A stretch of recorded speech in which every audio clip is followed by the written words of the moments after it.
복음이 이끄는 교회라는 주제로 우리 교회의 비전과 미션에 대해서 함께 나누고 있습니다. 오늘 5번째 시간인데요. 제가 처음에 복음이 이끄는 교회에 대한 복음을 말씀드릴 때 말씀드린 거 기억나십니까? 예수님의 역사적 이야기가 우리의 복음이다. 예수님의 죽으심과 부활하심, 그리고 그 살아계신 예수님, 지금 하나님 우편에 계신 그 살아계신 예수님을 만나는 것이 그 관계의 회복이 우리의 복음임을 말씀을 드렸습니다. 또 하나님 나라가 복음임을 말씀드렸죠. 예수님께서 왕되심, 삶의 전 영역에서 다스리심이 우리 복음이라고 말씀을 드렸습니다. 그래서 우리 교회가 모든 사역의 중심이 복음이 중심이다라는 것은 뭐냐? 모든 사역이 예수님께서 교회의 머리 되셔서 예수님이 다스리시고 이끄시는 것, 이걸 말합니다. 그래서 예수님이 다스리시고 이끄신다는 건 뭐냐? 예수님께서 우리에게 주신 가장 큰 계명과 예수님께서 우리에게 주신 그 사명을 순종하는 거예요. 가장 큰 계명이 뭐라고 말씀드렸습니까? 마태복음 22장 37절에 나오죠. 예수님께서 내 마음을 다하고 목숨을 다하고 뜻을 다하여 주 너의 하나님을 사랑하라. 이것이 첫째 계명이라고 말씀드렸죠. 그리고 또 예수님께서 말씀하신 지상명령이 뭐였습니까? 마태복음 28장 19절에 너희는 가서 모든 민족을 제자로 삼아 아버지와 아들과 성령의 이름으로 세례를 베풀고 내가 너에게 분부한 모든 것을 가르쳐 지키게 하라. 이 예수님께서 주신 그 가장 큰 계명과 지상 명령을 순종하는 것이 저희가 보시면 아시겠지만 예배에 대한 부분 말씀드렸을 때 예배는 뭐냐? 하나님을 사랑하는 걸 말씀드렸죠. 그래서 진리와 성령으로 예배한다는 것은 우리가 예수님의 첫째 되는 계명을 순종하는 것이고요.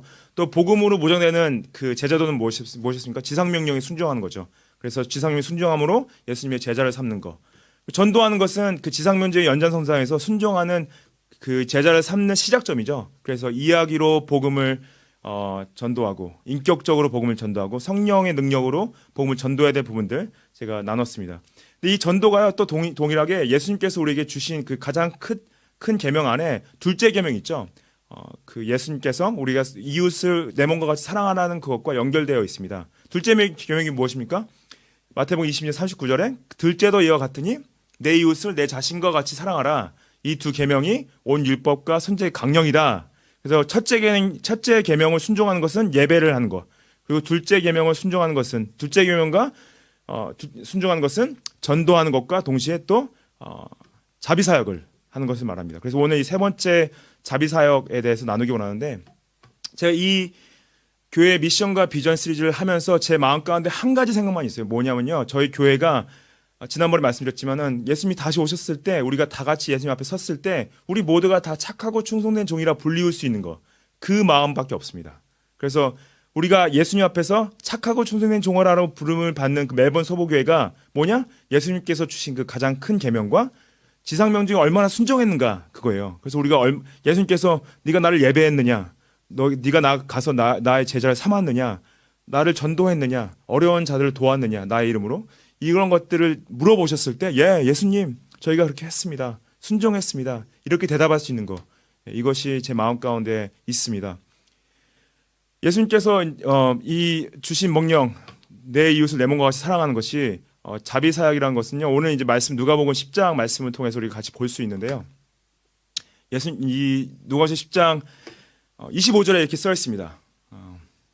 어떤 율법 교사가 일어나서 예수를 시험하여 이르되 선생님 내가 무엇을 하여야 영생을 얻겠습니까? 물어보죠. 영생을 얻는 거. 근데 이것을 무엇을 하여야 영생을 얻을까 물어봅니다. 율법 교사는 이제 a lawyer stood to put Jesus to the test. 예수님께 배운다고 생각보다는 예수님을 시험하기 위해서 이 질문을 던진 거죠. 근데 무엇을 믿어야 구원을 받겠습니까? 무엇을 믿어야 영생을 얻겠습니까? 하지 않고요. 무엇을 하여야 영생을 얻겠습니까? 이렇게 질문합니다. 근데 그러면 예수님께서 이렇게 질문 받았을 때 이렇게 대답해야지 맞지 않을까요? 네가 앞으로 내가 너의 죄를 위해 죽고 3일 만에 부활해서 다시 할 건데 그것을 믿으면은 네가 영생을 받을 수 있어. 이렇게 대답하는 걸 저희가 기대하지 않았을까요? 근데 예수님께서 어떻게 대답하십니까? 대답 대신에 질문을 해요. 그 율법에서 뭐라고 말씀하시니? 이렇게 이제 질문을 하시죠. 이제 왜냐하면은 이 율법 교사가 자신을 시험하는 걸 알고 계셨습니다. 그걸 이제 간과하시고 이제 대답 대신에 이제 질문을 하시는 거죠. 10장 27절에 이렇게 대답합니다. 대답하여 이르되 율법 교사가 내 마음을 다하여 목숨을 다하여 힘을 다하여 뜻을 다하여 주 너의 하나님을 사랑하고 또한 내 이웃을 내 자신과 같이 사랑하라 하셨나이다. 예수님께서 이르시되 그래 내 대답이 옳다. 그럼 이대로 행하라. 그러면 살리라 이렇게 말씀하세요. 이게 뭡니까? 율법 교사가 이 대답을 했을 때요. 이 율법 교사가 아는 거에 대해서 인정을 해주는 게 아니라요. 율법 교사가 알지만은 행하지 않는 걸 알고 계시던 거죠. 순종하지 않는 것을. 예. 그래서 네 대답이 옳도다 한 것은 이 대답을 잘했다고 인정해 주는 것이 아닙니다. 이 율법 교사가 이제 자신이 예수님이 나한테 맞다고 하시네. 그걸 자신을 이제 인정해 준다고 생각하고 오해하면서 그 자신의 인정받기 더 잘하고 있음을 인정받기 위해서 다음 질문을 예수님께 말씀을 드립니다. 29절에 보시면은 그 사람이 자기를 옳게 보이려고 예수께 여짜오되 그러면 내 이웃이 누구니까 그래요. 여기서 보면은 desiring to justify himself. 예, 자신이 옳게 보인다는 거면은 자신의 행위로 의롭게 되길 내가 잘하고 있다. 예수님 보십시오. 내가 이 율법대로 잘하고 있습니다. 이거를 자랑하기 위해서 이 질문을 다시 던지는 거죠. 그 이웃이 누구입니까? 예. 그래서 이 율법 교사가 자신이 영적으로 잘하고 있다고 생각을 하고 있는 거예요. 근데 예수님께서는요, 이 율법 교사에게 율법 교사가 영적으로 얼마나 심각한 상태에 있는지를 보여주기 원하셨습니다. 그래서 이거에 대한 대답을요, 이제 비유를 드세요. 예. 그래서 하나님을 사랑하고 이웃을 사랑하고 있다고 생각은 했지만은 거기서 그 삶이 얼마나 멀리 떨어져 있는지 그 상태를 보여주기 원하십니다. 이게 뭐냐면 율법 교사가 이렇게 생각하고 있는 거예요. 내가 웬만큼 잘 살고 있기 때문에 난 영적으로 잘하고 있어. 이 정도 하면은 예수님께서 나를 알아주시겠지. 예. 이런 것들이 율법주의적인 생각이죠. 생각만 하고 알긴 하지만은 행동으로 옮기지 않는 것. 이런 영적인 문제임을 예수님께서 보여주기 원하셨습니다. 이 예수님께서 영적으로 본인이 잘하고 있다는 사람한테 가르치시기 원하시는 부분 중에 우리가 이해될 부분이 뭐가 있냐면요. 예수님께서는요, 마음이 가난한 자들을 찾고 계시다는 거죠. 산상수훈에서 기억하시죠? 마음이 가난한 자가 복이 있다. 심령이 가난한 자가 복이 있다. 이 심령이 가난하다, 마음이 가난한 자가 복이 있다. 이게 무슨 의미일까요? 이게 뭐냐면요. 이것이 은혜의 복음을 이해하는 것입니다. 자신의 어떤 행위로도 하나님 앞에서 의롭게 설 수 없는 존재임을 아는 거예요.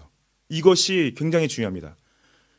율법교사의 영적인 문제는 뭐였냐? 마음이 가난하지 않았다는 거예요. 심령이 가난하지 않았다는 거예요. 이게 뭐냐면은 내가 이만큼 했으면 됐지. 예배도 잘 드리고 헌금도 잘하고 교회도 안 빠지고 모임도 다 찬양하고 웬만큼 잘 섬기고 있으니까 하나님께서 날 좋게 봐주실 거야. 이거 자체가 영적인 문제였다는 거예요. 영적인 교만이라는 거죠. 마음이 가난하지 않은 거, 심령이 가난하지 않은 거. 복음이 무엇이냐면요, 은혜의 복음으로 자비사역한다는 건 무엇이냐, 나의 어떤 행동으로도 나의 영적인 문제를 해결할 수 없다는 걸 아시는 거예요. 오직 예수님의 보혈의 피로서만, 그분의 은혜로만이 내가 영적인 구원을 받고 영생으로 인도되는 복음을 받을 수 있다. 고린도후서 5장 21절에 이렇게 말씀하십니다. 하나님이 죄를 알지도 못하는 이를, 예수님이 말씀하신 거죠, 우리를 대신하여 죄로 삼으신 것은 우리로 하여금 그 안에서 하나님의 의가 되게 하려 하심이라. For our sake he made Jesus to be sin who knew no sin, so that in Jesus we might become the righteousness of God. 우리가 의롭게 된다. 그건 뭐냐? 예수님이 우리의 죄를 대신 지시고 죽으신 그 죽음을 믿을 때 우리가 하나님의 의를 받을 수 있다. 그래서 우리가 누구를 도와주었기 때문에 의로워지는 게 아니에요. 우리가 무엇을 행했기 때문에 의로워진 것이 아니라 우리의 구원은 무엇입니까? 은혜로 의로워진 거죠. 예, 마음이 가난함으로, 예, 내가 할 수 없음을 아는 것을, 내가 내 자신을 행위로 구원할 수 없는 것을 아는 것이, 예. 그래서 이 은혜로 구원하신 그 은혜의 복음으로 구제와 자비의 사역을 하는 것이 은혜의 복음으로 표현되는 구제 사역을 말할 수 있습니다. 그래서 우리가 그런 느낌이 들잖아요. 누굴 도와줬을 때 내 자신이 좀 의롭게 느껴져요. 내가 좀 좋은 일을 했구나. 그것이 은혜의 복음으로 하는 자비사역이 아니라는 거죠. 왜냐하면 내가 누구한테 큰 돈을 줬어요. 그러면은 어찌됐든 자랑스럽지 않습니까? 내가 뭘 해냈다. 그렇죠? 그거는 성경에서 말하는 자비사역이 아닙니다. 또 동시에요, 이것도 자비사역이 아니에요. 자신의 죄책감을 어떻게 해결해 보려고 남을 돕는 거 있죠.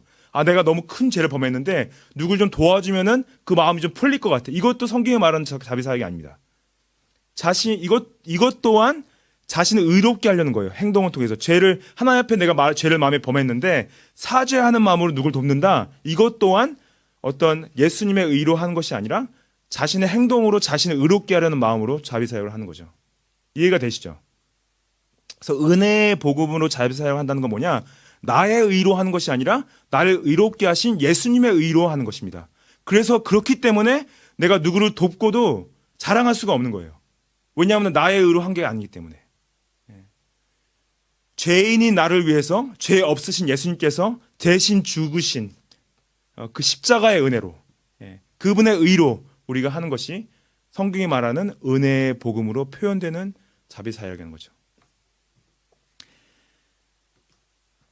그리고 이 은혜의 복음으로 표현된다는 것은 근본적으로요, 어떤 물질적인 필요를 채우기 이전에 영적인 필요를 채우는 사역입니다. 이게 이제 전도랑 연결이 되는 부분인데, 영적인 필요가 뭡니까? 누구든 필요한 것은요, 물질 이전에 죄에 대한 문제예요.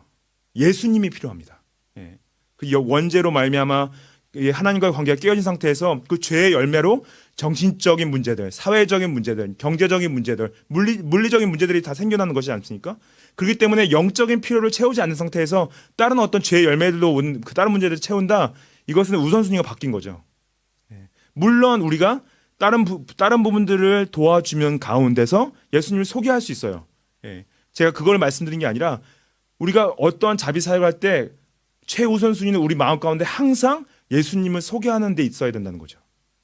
그래서 영적인 필요를 채울 수 있는 예수님을 소개하는 의도가 없이 하는 자비 사역은 균형이 깨진 자비 사역입니다. 복음이 표현되지 않는 자비 사역을 말합니다.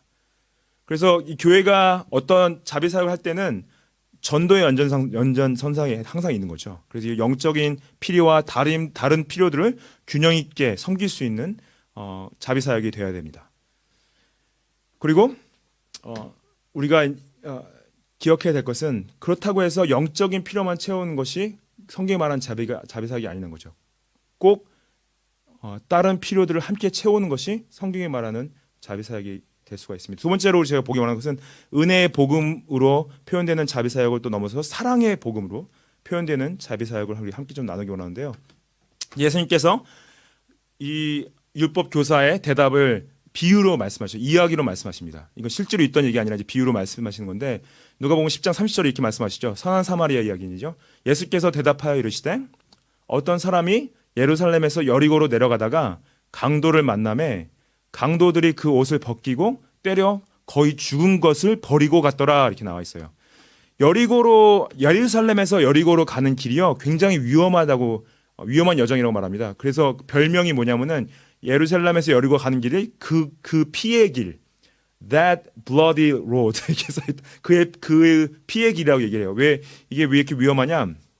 예루살렘은 지중해 해수면 900m 위점에 위치하고 있다고 합니다. 여리고는 수면 300m 밑에 있대요. 그래서 내려가는 길이라고 해요. 굉장히 내려가는 내리막길인데, 내려가는 길 자체가 이제 위험한 게 아니라 내려가는 길 자체에 여러 골짜기들과 동굴들이 널려 있다고 합니다. 그래서 도둑들이 쉽게 숨어 있다가 나타날 수가 있대요. 그러한 골짜기와 동굴들 뒤에서 숨어 있다가 나타나서 해하고 도둑질하기 좋은 길이라고 합니다. 이게 뭐냐면요, 예를 들어서 멜번 도시의 가장 위험한 길을요, 몇 시간 동안 걸어가는 거예요. 되게 무섭겠죠. 근데 이제 이 어떤 사람인지는 예수님께서 설명을 안 하지만은 이 사람이 강도를 만났고 강도들이 그 옷을 다 벗겼고 빨가벗겨 있는 거죠. 그리고 때려서 어느 정도로 때렸냐, 죽을 만큼 때려고 버리고 도망갔다고 이제 예수님께서 설정을 하시는 거죠. 그리고 31절에 보시면은 마침 한 제사장이 그 길로 내려가다가 그를 보고 피하여 지나가고, 또 그 다음에 이와 같이 한 레위인도 그곳을 이르러 그를 보고 피하여 지나갔다 그래요. 제사장과 레위인은 유대 사람들입니다. 유대 사람들이고, 근데 이 피한 걸 보고 이제 저희가 요구를 많이 하죠. 근데 팀 켈러 목사님께서 이 제사장과 레위인의 입장을 좀 이해하는 설명을 좀 해주셨어요. 이게 어떤 의미냐면, 이 제사장들과 레위인의 입장에서는요, 도와주지 않고 빨리 지나가야 되는 생각을 충분히 할 수 있었다고 합니다. 왜냐하면은 누가 이게 다쳐서 누워 있다는 건 뭐냐? 도둑이 이미 주위에 있을 수 있다는 거죠. 그리고 본인에게도 위험이 닥칠 수 있었다는 그 위험 감각이 있었다는 거죠. 그래서 빨리 피하지 않으면은 본인도 저렇게 될 수 있다. 그리고 또 어떠한 의도가 있을 수 있느냐? 빨리 정부 관료나 경찰한테 가서 알려서 피해자에게 도움을 보내줄 생각이 있을 수 있다. 이렇게 표현을 하시더라고요. 또 중요하게 종교적인 이유가 있었다고 합니다. 왜냐하면은 율법에 따르면은 죽은 사람을 만지게 되면요, 정결 예식을 드릴 수 없게 더러워져서 7일 동안 예배 의식에 참여할 수 없게 돼요. 그래서 만약에 행여나 이 사람이 죽어 있었다, 죽은 사람 만지게 됐을 때 제사장이나 레위인이 그 정결 예식을 드릴 수 없게 되는, 그래서 종교 예식에 들어갈 수 없게 되는 것을 얘기를 하시면서 이 사람들 입장이 그럴 수 있다고 설명하시는데요. 하지만은 그 팀켈러 목사님 설명은요, 중요한 것은 제사장과 레위인이요, 율법을 이 외부인을 도와주지 않는 것은 율법을 어기는 것을 설명하셨습니다. 율법을 어기는 거예요. 이 레위인과 제사장 직분 자체가 도움이 필요한 자들을 돕는 자로 세움을 받은 직분자들이에요. 그래서 제사장들은 제사만 드리는 것이 아니라 하나님의 백성들과 항상 백성들의 건강과 정신 건강과 어떤 육신적 건강을 관리하는 복원의 일도 같이 했고, 레위인들도 가난한 자들을 돕고 필요한 물품을 분배하는 일을 했던 레위인 사람들입니다. 이게 이제 뭐라고 생각하시면 되면요, 목사나 전도사나 장로가 딱 이 사람들을 보고 지나간다고 생각하시면 돼요. 그럼 저희를 어떻게 생각하시겠어요, 성도님들? 아, 저 목사가 도와주지도 않고 저기 지나가네. 그런 거랑 똑같은 거죠. 예. 근데 반전이 있죠. 33절에 보시면 어떤 사마리아 사람은 여행하는 중 거기 이르러 그를 보고 불쌍히 여겨 가까이 가서 기름과 포도주를 그 상처에 붓고 싸매고 자기 짐승에 태워 주막으로 데려가 가서 돌보아 주었다 나옵니다. 사마리아인들과 유대인들은 굉장히 앙숙 관계였어요. 적대 관계였습니다. 그래서 유대인들이 정말 굉장히 악한 욕을 할 때 악한 욕을 어떻게 표현했냐? 아이고 저 사마리아 사람 같으니라고, 이런 표현 자체가 굉장히 악한 사람을 표현했던 표현입니다. 굉장히 어떻게 보면 안 좋은 욕을 하는 것을 사마리아 사람이라고 표현했고 했는데, 사마리아 사람이 유대인 제사장과 직분자와 레위인이 지나가는 가운데 이 사람이 다친 사람을 도와주는데, 도와주는 정도가 어느 정도냐? 상처를 치료해주고, 그리고 또 자기 짐승에 태워서 주막으로 데려가고, 교통편을 허락한 거죠. 그리고 숙소를 구해주고, 그 다음에 돌보아 주어기까지 했다. 그 치료와 교통과 숙소와 돌봄을 다 제공한 거예요. 그래서 예수님께서 왜 이 사마리아인을 예로 드셨냐? 이 이유 중에 하나를 이렇게 말합니다. 사마리아인이요, 이 사람을 도와줄 율법적 이유나 종교적 이유나 직분적 이유나 사회적 이유가 하나도 없었던 거죠. 완전히 자유한 사람이었어요. 이 사람이 어떠한 순종해야 될 율법도 없었고 자기 직분도 없었고 어떤 사회적 이유나 종교적 이유가 전혀 없었다고 합니다. 근데 그냥 단순하게 예수님 뭐라고 하세요? 불쌍히 여겼다. 이 다친 사람이 자기 동족인지 다른 나라 사람인지도 모르고 자신이 어떤 도둑한테 또 위험을 빠질 수 있는 상황 가운데서, 위험한 상황 가운데서 그냥 단순히 불쌍히 여김으로, he had compassion, 불쌍히 여김으로 이 사람을 도와줬다. 그래서 사랑의 복음이 표현되는 자비사역은 무엇이냐? 그냥 불쌍히 여김으로 시작되는 거예요. 우리 마음에 누구를 불쌍히 여김이 있습니까? 예수님께서 우리를 향한 불쌍히 여김이 있으셨습니다. 이 compassion이라는 단어가 굉장히 많이 나와요, 사복음서 안에. 근데 예수님께서 특별하게 십자가에서 죄인들을 위해 죽으실 때 이 compassion, 우리를 향한, 죄인들을 향한, 심판 가운데 거할 수밖에 없는 죄인들을 향한 불쌍히 여기심이 있었다. 그 불쌍히 여기심이 십자가로 가게 한 이유 중에 하나이십니다. 그래서 이 불쌍히 여김에 대한 것이 희생과 연결이 됩니다. Compassionate love is sacrificial love. 우리 안에 그 사마리아인이 가지고 있던 그 불쌍히 여김이 행동으로 옮기게 된 거죠. 어떤 종교적인 이유나 율법적인 이유나 사회적 이유를 떠나서 단순하게 우리 안에 예수님이 가지고 계셨던 그 불쌍히 여김에 대한 희생적 사랑이 있었나? 이것이 우리 자비사역의 시작입니다. 그리고 나의 것을 포기할 수 있는 거, 나의 것을 희생할 수 있는 거, 이것이 사랑이라는 거죠. 35절 보시면은 그 다음 날 그가 돌보는 가운데서 어딜 갔어야 되나 봐요. 그래서 주막 주인에게 데나리온 둘을 내어줬다 그러죠. 그리고 이 주막 주인에게 부탁을 합니다. 내가 이제 어디 갔다 와야 되는데 이 사람을 돌보아 주라. 내가 갔다 온 후에 비용이 더 들면 내가 돌아올 때 갚아주겠다 그래요. Take care of him. Whatever more you spend, I will repay you when I come back. 이 돈이요. 사마리아인이 이 낸 돈 당시로 따지면 굉장히 큰 돈입니다. 두 데나리온이요. 당시 돈으로 두 달치 숙박비라고 해요. 두 달치 숙박비인데 돈이 더 들게 되면은 자신이 돌아와서 더 내어주겠다. 엄청난 자비죠. 우리가 자비 사역에 있어서 되게 중요한 질문이 있습니다. 뭐냐? 그럼 우리가 누구를 얼마나 도와야 하는 부분이죠. 나도 먹고 살기 힘든데 내가 누굴 도와봤자 내가 얼마나 누굴 돕겠냐. 그리고 또 교회 헌금을 하면 교회가 좀 도와줘야 되는 게 아니냐. 아니면 정부가 우리가 세금을 내는데 정부가 도와줘야 되는 게 아니냐. 그런 게 또 우리가 잘못 도와주면은 그 사람한테 더 독이 되는 거 아니냐. 차라리 안 도와주는 건 못하지 않냐. 이런 질문들 당연히 우리가 할 수 있죠. 근데 제가 이 질문 던지는 거는요. 제가 누구를 얼마나 도와야 될지에 대한 답을 가지고 이 설교를 하는 건 아닙니다. 근데 저희가 이런 누구를 얼마나 도와야 될지에 대한 대답을 하기 이전에 굉장히 중요한 질문이 뭐냐면요. 내가 물질에 대한 생각을 어떠한 물질관을 가지고 있냐. 이거에 대한 질문이 이 질문의 대답과 연결이 되어 있습니다. 이 자비 사역에 있어서 그리스도인들이 어떠한 물질관을 가져야 되는지에 대해서 신학자분들이 간소한 삶이랑 연결해서 설명을 하십니다. 간소한 삶. Simple life. 간소한 삶이란 뭐냐? 본인에게 필요한 기본 생활비 외에 돈들을 자비 사역에 쓰는 것을 얘기를 해요. 대표적인 예로 이제 감리교단의 창시자인 존 웨슬리 될 수가 있습니다. 존 웨슬리가 그가 죽음을 맞이했을 때 소유한 재산이 코트 하나랑 은수저 2개라고 해요. 외투 하나랑 은수저 2개. 근데 이 사람이 돈을 못 버는 사람이 아니었어요. 당시에 엄청난 돈을 벌고 있었습니다. 왜냐하면은 그냥 되게 유명한 설교자였기 때문에 불러 다닐 때도 많았고 또 책을 많이 썼기 때문에 책을 판권도 굉장히 많았습니다. 그래서 당시 이 사람이 번 돈이 영국 돈으로 1,400파운드라고 해요. 근데 생활비로 쓴 돈이 연간 30파운드라고 합니다. 이게 어떻게 생각하시면 되냐면요. 만약에 이 사람이 연간 생활비로 3만 불을 썼다. 근데 3만 불 썼는데 버는 돈은 140만 불이었던 거예요. 그러니까 거의 자기가 버는 돈에서 그러니까 기본 생활비가 기본 생활비 40배 이상을 벌고 있는 사람이요. 40배 이상 버는 돈 가운데서 기본 생활비만 썼다는 거죠. 그리고 나머지 모든 생활비를 지속적으로 구제사역에 썼다고 합니다.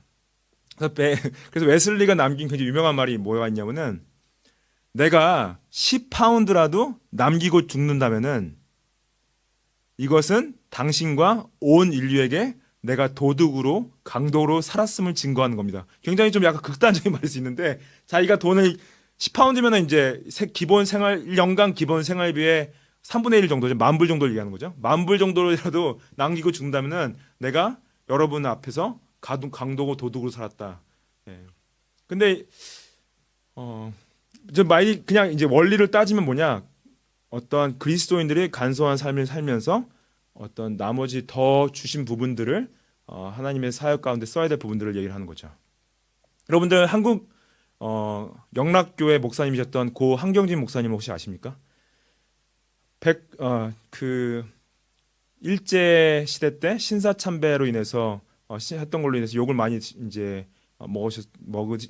욕을 많이 듣기도 하셨죠. 근데 1992년도에 노벨 종교상이라고 불리는 템플턴상을 수상하셨습니다. 근데 이 템플턴상을 수상하신 당시 수상 소감 가운데서 자신이 일제 때 신사참배를 했던 그 죄를 참회하시면서 눈물을 흘리셨던 걸로 굉장히 유명하십니다. 이 한균희 목사님께서 이 돌아가실 때 남기신 재산에 대해서 또 유명한 이제 일이 있는데요. 한균희 목사님도 굉장히 유명하신 목사님이셨어요. 대한예수교 장로회 총회장까지 지내시고 숭실대학교 학장님도 지내시고 숭실대학교 이사장님도 지내시고 쓰신 책도 30권 가까이 되시고 굉장히 책이 많이 팔리셨습니다. 그냥 단순히 생각하면요, 아무튼 엄청난 돈을 버실 수 있는 분이셨어요. 유적의 말에 따르면은 말년에 가지고 계신 게 뭐가 남아 있었냐? 그냥 타고 다니시던 윌체어와 지팡이 하나, 겨울 털모자, 그리고 입던 색 옷가지와 생필품이 전부였다. 이렇게 한 일화가 있습니다. 물론 이 간소한 삶을 산다는 것 자체가 개개인의 차이가 있을 수가 있죠. 그리고 우리가 이게 쉽게 율법적으로 누굴 정죄하는 걸로 생각할 수 있어요. 그 다른 어떤 가치관 때문에. 기독교는요, 오해하시 말하실 거는 기독교는 무소유를 가르치진 않습니다. 근데 하지만은 기본적인 것들로 만족해야 됨을 가르칩니다. 이게 우리가 지금 처해 있는 이 문화와 상황 가운데 굉장히 어색한 부분일 수 있는데요. 디모데전서 6장 6절에 이렇게 말씀하세요. 그러나 자족하는 마음이 있으면은 경건은 큰 이익이 되느니라 그래요. 우리가 세상에 아무것도 가지고 온 것이 없음에 또한 아무것도 가지고 하지 못하리니 우리가 먹을 것과 입을 것이 있은즉 족한 줄을 알 것이라. 이게 자족하는 마음, 이게 성경에 말하는 간소한 삶인데요. 그래서 godly, 이게 contentment is great gain 이렇게 말해요. 자족하는 마음이 경건에 큰 유익이 있다. 우리가 맨몸으로 왔다가 맨몸으로 간다는 얘기를 하지 않습니까? 그리고 필요한 것이 뭐냐? 우리 먹을 것과 입을 것이 있음을 만족해야 된다. 이렇게 가르치세요. 물론 이 자족하는 마음이 지극히 이제 개인적으로 다 다를 수 있죠. 예. 그리고 또 우리가 생각하는 기본적인 먹을 것과 기본적인 입을 것이 수준이 다를 수가 있습니다. 근데 저희가 좀 우리도 모르게 이 문화 가운데서 어떤 가진 것에 대한 자랑이 너무 당연한 문화 가운데 살고 있어요. 제가 수요예배 때 요즘 사람들이 잘 쓰는 단어 플렉스라는 단어 설명을 드렸는데, 플렉스라는 단어 혹시 들어보셨습니까? 본인이 가진 재산을 재산이 많은 것을 드러낼 때, 자랑할 수 있을 때 그 플렉스라고 하는데, 그게 나쁜 의미가 아니라 사람들이 저 사람 저 플렉스 안에 그걸 이게 좋은 의미로 쓰고 있는 거예요. 그래서 많이 가진 것이 자랑스럽고 그 많이 가진 것을 우리가 부러워하는 세상 가운데 우리 그리스도인들로 살아가고 있습니다. 부러우실 때 있죠. 저 사람 플렉스하네. 가진 거 많네. 근데 이것이 굉장히 비성경적이라는 거죠. 하나님의 뜻을 거스른다는 거죠. 그래서 디모데전서 그 6장 계속 이어서 보시면요, 이렇게 써 있습니다. 부하려 하는 자들은 시험과 올무로 여러 가지 어리석고 해로운 욕심에 떨어지나니 곧 사람으로 파멸과 멸망에 빠지게 하는 것이라. 돈을 사랑함이 일만하게 뿌리가 되나니 이것을 탐내는 자들은 미혹을 받아 믿음에서 떠나 많은 근심으로써 자기를 찔렀도다. 이렇게 말해요. 부하려 하는 것이 얼마나 위험한 것인지 말씀하십니다. 돈을 사랑함이 모든 악의 뿌리가 된다.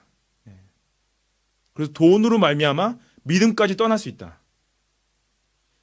그래서 부하려는 마음으로부터 자유하지 못하면요, 누구를 어떻게 도와줘야 될까라는 질문조차가 할 수가 없다는 거죠. 근데 이런 오해가 있을 수 있습니다. 내가 충분히 부하고 충분히 누리면 남은 것으로 돕겠다. 이것도 성경이 디모데전서가 말하는 6장에 말하는 성경적 자비사역은 아닙니다. 내가 충분히 부하고 충분히 누리면서 남을 돕겠다는 거. 예수님은요, 희생적 사랑으로 자비사역을 하기 원하는데, 이것은 무엇이 필요하냐?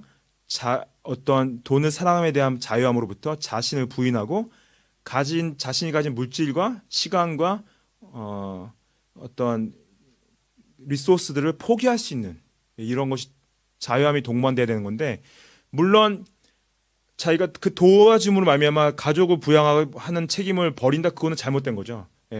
자기 가족을 부양하는 것도 하나 앞에서 책임 있는 삶을 사는 거죠. 근데 이건 뭐냐면은 내가 충분히 쓰고 내가 충분히 누린 상태에서 이제 누굴 도와준다, 그것은 성경적인 자비사역이 아니라고 말씀을 하시는 겁니다. 어렵죠. 우리의 죄성이 우리가 가진 것, 우리가 가지고 싶어하는 마음으로부터 자유롭게 하기가 쉽지가 않습니다. 그래서 축복합니다. 하나님께서 말씀으로 주신 이 말씀 가운데 우리가 사랑으로 불쌍히 여기는 마음으로 우리가 가진 것이 없지만은 나눌 수 있는 자비사역 가운데 함께 하시기를 축복합니다. 마지막으로요. 행동하는 복음이 표현되는 자비 사역 말씀드리고 싶은데요. 예수님께서 누가복음 10장 36절에 이렇게 말씀하세요. 내 생각에는 율법 교사한테 말한 거죠. 이 세 사람 중에 누가 강도 만난 자의 이웃이 되겠느냐? 율법 교사가 대답하죠. 당연히 대답을 어떻게 합니까? 레위인도 아니고 제사장도 아니고 사마리아 사람이다. 사마리아 사람이라고 말하고 싶지도 않아서 그냥 자비를 베푼 자다고 이렇게 말을 해요. 예수께서 이르시되 가서 너도 이와 같이 하라 그거예요. 아는 것은 아는 것을 너가 할 때 그 믿음의 열매를 맺을 수 있다. You go do likewise 이렇게 말씀하시는 거죠. 예수님께서 우리한테도 똑같은 질문 던지십니다. 너는 셋 중에 누구니? 너는 제사장이니? 너는 레위인이니? 아니면 사마리아 사람이니? 근데 우리가 현실은 사마리아 사람이라고 말하고 싶지만은 제사장이나 레위인에 가깝지 않을까 두려움이 있습니다. 예수님께서 율법 교사에게 너도 이와 같이 하라는 것은 머리로만 알고 행동하지 않는 순종하지 않는 것을 말씀해 주시는 거죠. 이것을 예수님뿐만 아니라요 사도 바울뿐만 아니라 이 신약 가운데 여러 번 나옵니다. 요한이 이렇게 요한 1서에서 말을 해요. 3장 17절에 누가 이 세상의 재물을 가지고 형제의 궁핍함을 보고도 도와줄 마음을 다지면은 하나님의 사랑이 어찌 그 속에 거하겠느냐. 자녀들아 우리가 말과 혀로만 사랑하지 말고 행함과 진실함으로 하자. 이렇게 말하죠. 내가 가진 것인데 도와줄 사람들을 보고 돕지 않는다. 그럼 어떻게 그 안에 하나님의 사랑이 있겠느냐. 근데 여기서 형제는요. 교회 안의 사람뿐만 아니라 교회 밖의 사람까지 포함하는 형제의 의미를 말합니다. 그리고 또 야고보가 야고보서에서 이 말씀 잘 아시죠. 야고보서 2장 14절에서 내 형제들아 만일 사람이 믿음이 있노라 하고 행함이 없으면 무슨 유익이 있으리요. 믿음이 능히 자기를 구원하겠느냐. 만일 형제나 자매가 헐벗고 일용할 양식이 없는데 너희 중에 누구든지 그에게 평안히 가라 덥게 하라 배불게 하면 그 몸에 쓸 것을 주지 아니하면 무슨 유익이 있으리요 말하는 거. 이게 말로만 하고 돕지 않는다면 이게 진짜 믿음이냐. 야고보가 말한 거죠. 그래서 예수님뿐만 아니라 사도 바울뿐만 아니라 베드로뿐만 아니라 요한과 야고보가 모든 사람들이 똑같은 얘기를 하고 있는 거죠. 뭐냐? 행동하는 복음이 돼야 된다. 사마리아인처럼 아픈 상처를 싸매주고 자기 말에 태워서 숙박비까지 내주고 돌아와서 돌보는 비용까지 내주는 이런 어떤 마음, 불쌍히 여기는 마음, 그것이 행동으로 드러나는 거죠. 그래서 영적인 필요만 채워주는 것이 아니라 제가 아까 말씀드린 정신적, 사회적, 관계적, 물리적 모든 필요들을 다 채워주는 거예요. 그게 단순히 뭐 주는 것이 아니라 이 사람이 만약에 마음의 힘듦이 있다, 그 마음의 힘듦을 도와줘야 된다는 거죠. 관계의 힘듦이 있다, 관계의 힘듦을 도와줘야 되는 거죠. 사회적인 힘듦이 있다, 사회적인 힘듦을 함께하고 도와주는 이것을 말씀하는 겁니다. 멜번에 제가 오면서 특별히 이제 그 멜번 한인 장로교회 담임 목사님 장천용 목사님이 한인 장로교회 담임 목사가 되시기 전부터 한 사역에 대해서 관심이 좀 있었어요. 그 장 목사님이 2014년도 크리스마스 날에 자신의 어떤 예수님의 마음으로 그냥 말로만 하는 사역이 아니라 행함으로 하기 위해서 매번 시내에 나아가 노숙자들과 함께 시간을 보내기 시작하면서 시작된 사역 혹시 들어보셨습니까? 솔트 앤 라이트 미션이라고. 저는 이제 항상 제 마음 가운데 그 어떤 죄책감이라면은 또 죄책감이 뭐냐? 제가 생각만 하고 행하지 않는 어떤 믿음이 있을 때 제 마음 가운데 어려움과 힘듦이 있는데 이 행동하는 사역하는 분들을 보면은 되게 존경스럽고 존중이 가게 돼요. 그래서 장 목사님 하는 사역을 보면은 아 이분은 자기가 믿는 믿음을 행하는 분이시구나 이제 그거를 볼 수 있는데 물론 이제 그분을 교만하게 만들거나 어떤 자랑하게 하는 게 아니라 그냥 저의 믿음이 행하는 믿음이 되기 원해서 이 말씀을 드리는 건데 지금 이제 코로나 바이러스 상황 가운데 때문에 이제 같이 모이고는 있지 못하고 하지만 6년 동안 모이면서 정말로 수많은 홈리스 분들 노숙자분들이 오셔가지고 함께 음식을 나누고 함께 예배까지 드리는 굉장히 귀한 사역을 하고 계십니다. 장 목사님한테 물어봤어요. 장 목사님 그 사역을 하시면서 드는 가장 큰 생각이 무엇이냐 물어보니까 장 목사님 이렇게 대답하시더라고요. 그냥 하나님의 마음에 공감하는 거. 하나님의 마음에 공감하는 거. 그래서 하나님께서 구약 가운데 고아와 가부를 고난 중에 돌보라 하셨던 그 마음, 주위에 우리 도움이 필요하신 분들에게 도와주셨던 그 하나님의 마음을 공감하는 것, 이거에 대해서 말씀하시더라고요. 저희 교회도 이 기회가 될 때 이 사역에 함께 좀 동참했으면 좋겠습니다. 여러 교회들이 아마 돌아가면서 음식으로 봉사했던 것 같은데 저희도 혹시 기회가 있지 않을까 생각이 드는데요. 저도 이제 제가 전에 섬기던 교회에서 시드니 시내로 매년 나가서 홈리스들 이제 노숙자분들을 섬기는 사역을 했는데 제가 매년 나가진 못했어요. 왜냐하면 저희 아이들이 좀 어렸기 때문에. 근데 이제 몇 년 전에 저희 아이들이 좀 커서 저희 아들과 가족이 한번 같이 나간 적이 있었습니다. 그래서 저희 아내와 저희 아들들이 다른 팀으로 같이 소속이 돼서 이제 돌고 저랑 제 딸과 또 맵 지체들과 함께 팀이 돼서 이제 돌았는데요. 제가 이 말씀을 드리는 거는 저는 가서 그냥 뭐 몇 명이나 만날 수 있을까 그런 생각을 좀 했었어요. 근데 너무 많은 거예요. 시드니라는 그 부한 도시 가운데 노숙자들이 정말 너무 많더라고요.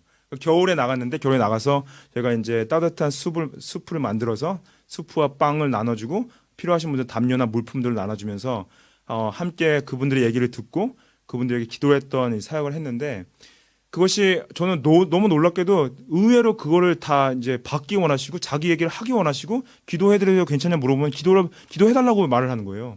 제가 이제 가장 좀 기억에 남았던 분이 누구냐면은 15살 된 남자 어떻게 보면 아이라면 청소년이었는데요. 집에서 쫓겨나서 시내에서 혼자 노숙하고 있는 아이인데 자기가 이제 부모님들이 어떤 알코올 어뷰즈나 어떤 그 드럭 어뷰즈 때문에 같이 있을 수 없게 돼서 자기가 이제 이렇게 시내 나와서 자고 있다고 얘기를 하는데 15살이면은 몇 학년이죠? 아무튼 몇 학년인지 물어보지 못했어요. 근데 그때 자기가 이제 어떻게든 자기 힘으로 일어서려고 군대에 들어갈 생각을 하고 있더라고요. 그러면서 참 마음이 안타깝던 게 아직도 좀 기억이 나고 같이 기도했던 것이 기억이 납니다. 우리가 그분들이 우리한테 오는 걸 기다리기보다는 우리가 가야 될 부분이 있는 것 같아요. 제가 이제 이런 말씀을 드리는 것은 제가 뭘 그렇게 한번 나가서 뭘 했다 이걸 이제 말씀드리는 게 아니라 우리 교회가 어떤 그림을 그리고 어떤 사역을 해야 될지 우리가 함께 기도했으면 하는 마음에서 이 말씀을 드리는 것입니다. 예수님께서 아시죠? 예수님께서 이 마태복음 25장에 마지막에 어떤 심판의 날에 이런 질문을 하실 것을 말씀하세요. 이에 근데 이제 의인들과 죄인들 나누는데 의인들의 대답하되 마태복음 25장 37절에 이르 주여 우리가 어느 때 주께서 줄이신 것을 보고 음식을 대접하였으며 목마르신 것을 보고 마시게 하였나이까 어느 때 나그네 되신 것을 보고 영접하였으며 헐벗으신 걸 보고 옷을 입혔나이까 예수님께서 그리고 어느 때 병드신 것이나 옥에 갇힌 것을 보고 가서 배웠나이까 이렇게 의인들이 질문하는 거예요. 예수님을 뵌 적이 없다고 생각하는데 근데 예수님께서 뭐라 대답하시냐면은 40절에 이르시되 내가 진실로 너에게 이르노니 너희가 여기 내 형제 중에 지극히 작은 자 하나에게 한 것이 곧 내게 한 것이다. Truly I say to you, as you did it to one of the least of these brothers, you did it to me. 예수님이 가장 작은 사람한테 우리가 한 것이 예수님께 한 것이고 그걸 기억하신다. 무서운 말씀이죠. 저는 저희 교회가 어떻게 이런 자비사역을 해나갈지에 대한 그림이 자세히 있지는 않습니다. 그리고 하나님께서 우리 교회 전체에게 함께 보여주시길 기도하고 있습니다. 하지만 우리가 하나님 앞에서 건강한 물질관 가운데 간소한 삶 가운데서 각자의 상황 가운데 정말 신실하게 도움이 필요한 사람들한테 도움을 줄 수 있는 단순히 물질적인 도움뿐만 아니라 영적인, 관계적인 또 감정적인 모든 것을 지속적으로 도와줄 수 있는 것을 우리가 고민하고 함께 행동으로 옮겨야 한다고 생각해요. 은혜의 복음으로, 사랑의 복음으로, 행동하는 복음으로 우리 주님의 신실한 제자로 세워져 가기를 축복합니다.